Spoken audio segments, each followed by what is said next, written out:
নম্বরে আপনি যে সূরাটা পাঠ করবেন এই সূরাটি হলো সূরাতুল ফাতিহা। আপনি সবাই জানেন এই সূরাতুল ফাতিহা, কিন্তু নিয়ম আছে, এই নিয়ম মাফিক আপনাকে পাঠ করতে হবে।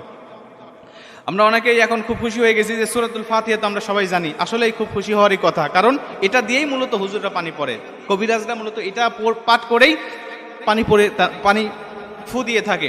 এই জন্য আপনারা এই বিষয়টা পড়বেন, কিন্তু নিয়মটা হলো প্রথমত আপনি অবশ্যই আপনার শরীর এবং আপনার কাপড়টাকে পাক রাখতে হবে। নাপাক গায়ে নাপাক শরীরে যদি আপনি পানিতে ফুঁক দেন, ওই ফুঁকে কোনো কাজ হবে না। ওই পানি পড়ায় আপনি খাইলে পরে কখনোই আপনার পেটের ব্যথা ভালো হবে না।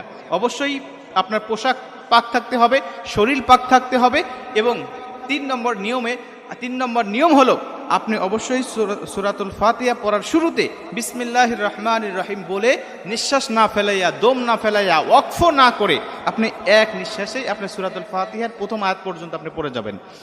যেমন বিসমিল্লাহির রহমানির রহিম আলহামদুলিল্লাহি রাব্বিল